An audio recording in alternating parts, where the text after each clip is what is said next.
and welcome back to BHookedCrochet.com. I'm your host Brittany, and in this tutorial I'm going to demonstrate how to crochet the Tunisian simple stitch. This is a foundation stitch if you're learning how to do Tunisian crochet, and we're going to be working up a little demo swatch to learn this stitch. As I mentioned, we're just going to be working up a test swatch for this tutorial, and I'll also talk about how you might turn this stitch into some sort of project, because you're going to want to try something out with this stitch in order to really solidify your understanding of this stitch and progress to other stitches with Tunisian crochet. Now I'm just going to be working with a worsted or a medium weight yarn. I have here a size 6mm Tunisian crochet hook. These are Addy click hooks. And the first thing we want to do is create a slip knot. And the beginning of Tunisian crochet is very similar to what we would do for our normal crochet. We still need a foundation chain. So for the purpose of this demonstration, I'm going to chain up 15.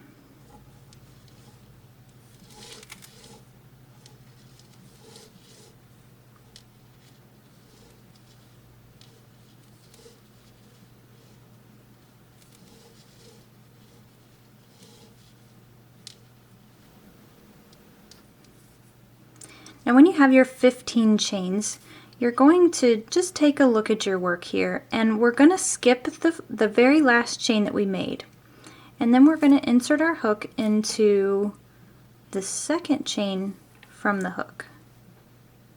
Now you can go in any one of the loops. I've just gone here in the top loop. You can go in the back bar, whatever you're comfortable with. And yarn over and pull a loop through that chain. And then we're going to leave that loop on our hook.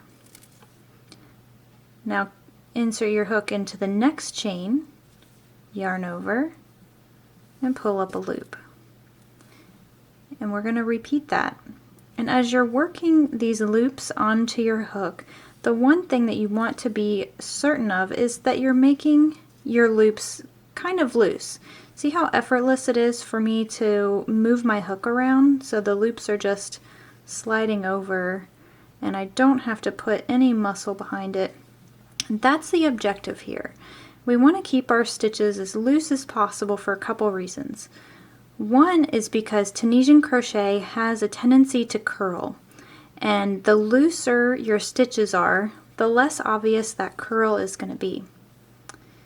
The other reason why you want to keep your stitches loose is because it's going to make this a much more enjoyable process.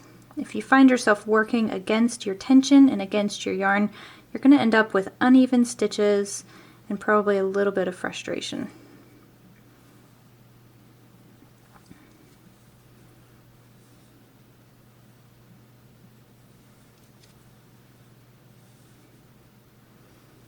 Now I've made it to my very last chain. We'll treat that the same.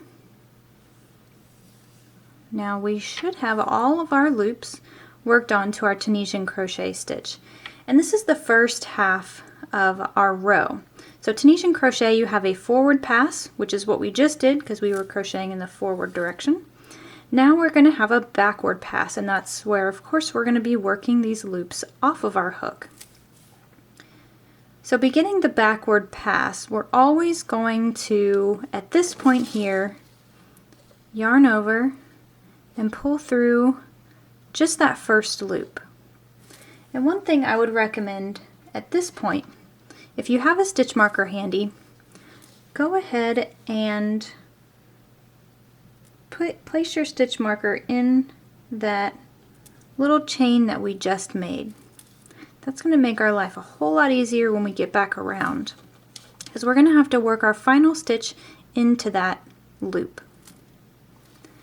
Now for the remaining stitches, or the remaining loops on our hook, we're just going to yarn over and pull through 2. Now yarn over and pull through 2. Yarn over, pull through 2, and just repeat that.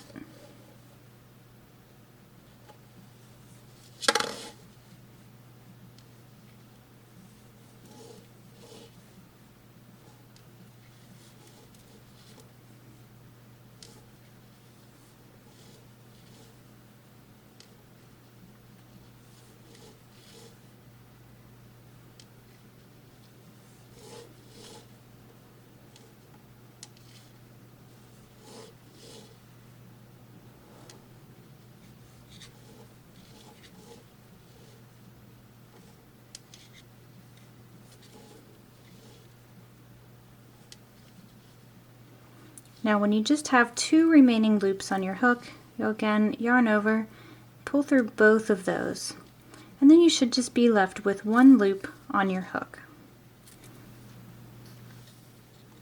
Now to start off the second row, we're going to be working in these little bars that we see going in this direction. So we're always going to skip this first bar here.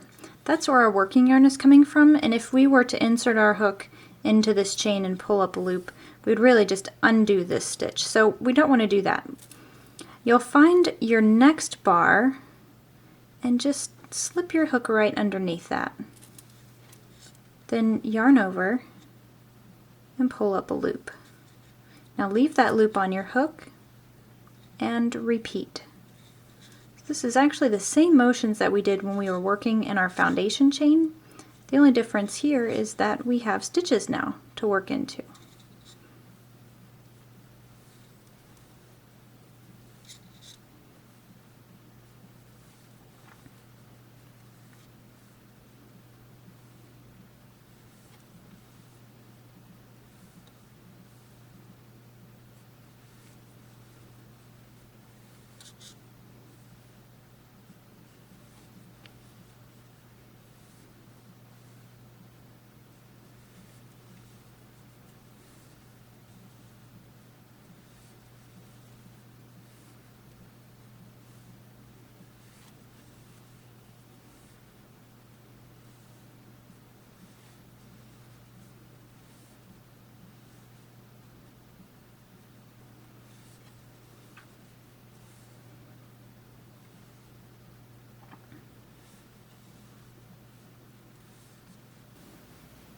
So when you've made it to your stitch marker, that's supposed to let you know that that is your very last stitch to work. So you can just place your hook directly under that last loop, yarn over, and pull up a loop. Then you can remove that stitch marker. And that completes the forward pass on the second row. So what we want to do from here is exactly the same as before. We're going to yarn over, pull through just that first loop, and then add your stitch marker again. Again, that's optional if you're having a little trouble with your edges. And now we'll just yarn over and pull through 2 all the way back. It's very important that when you're doing this part, you're watching your stitches, because if you pull through more than 2, then you're going to end up decreasing your number of stitches.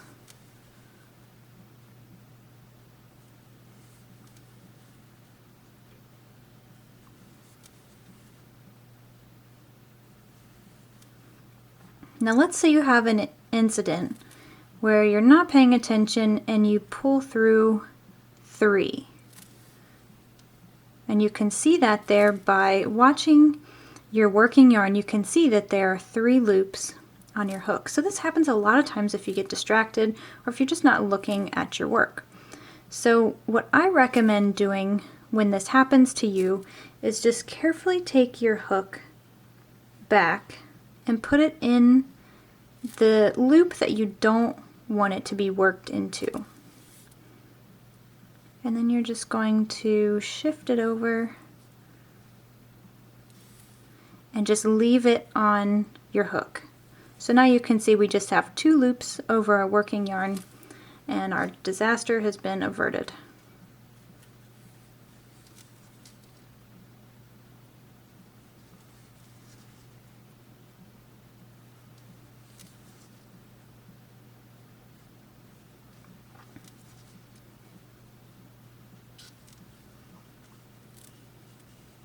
Now that finishes up our second row, and as I work through this third row, I'm going to talk about what you can do with this stitch. And now that you have learned it, you really want to put it into practice.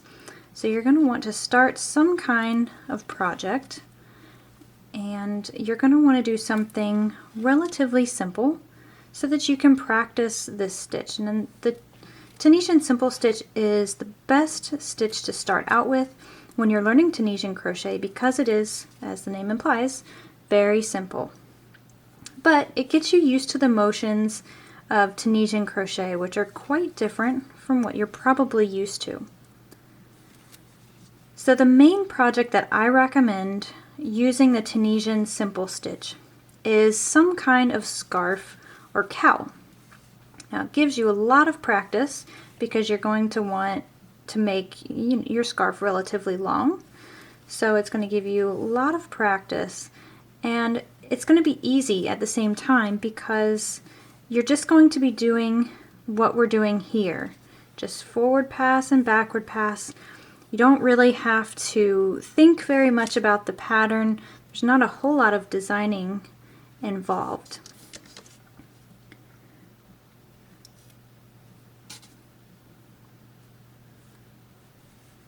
Now depending on the type of yarn that you're working with, and keep in mind you can do Tunisian crochet in all types of yarn, all weights of yarn. Now at the beginning I would probably avoid working with a novelty yarn, something that's really fuzzy or doesn't have very good what we call stitch definition, because you want to make sure you can see these bars that you're working into.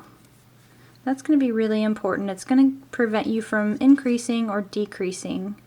And so you want to choose a yarn that's something like I'm working with here, just a worsted weight, something smooth and easy to work with.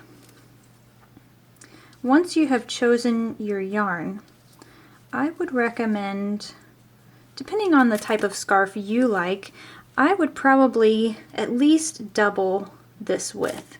So here I'm working with a worsted weight and a 6mm hook, and this is the gauge that I'm obtaining. So I have a little swatch that's about 3.5 inches wide. But if I were making a scarf, I would want it to be at least 6 inches wide. So when I would start off my foundation chain, I would at least double the number of chains that we started with. So for example, I would probably start off with 30 chains. And then you can look at that width and see if it's something that would work for a scarf. If so, then you're just going to repeat the steps that we have covered here in this tutorial. Another good project for Tunisian crochet, something that would be quicker than a scarf, would be a washcloth or maybe a kitchen towel. So for that, I would choose some kind of cotton yarn, something that is washer and dryer friendly. And you would work it the same way. You would create your foundation chain depending on how big you would like it to be. And then you would just work the steps that we covered here until your washcloth or towel or whatever it is you're working on is the proper size.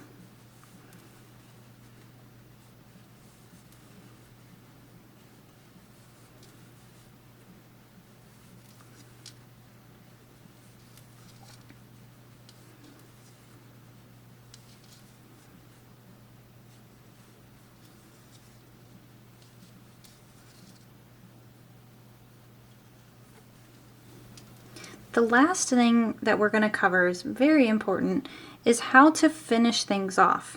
It's a little bit different than what we would do for regular crochet, of course. And so when you find yourself at the end of your backward pass, you just have the one loop on your hook. This is the position you want to be in when you're ready to finish off whatever it is that you're working. The way that we do that is kind of similar to what we do when we're working the stitches. We're going to insert our hook into the loop, yarn over, and pull up a loop. But the part where it's different is we're going to pull this loop here through this loop. And then we're just going to repeat.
And once you've made it through that last stitch, it's at this point where you can cut your yarn and finish binding off from there. So just how you normally would.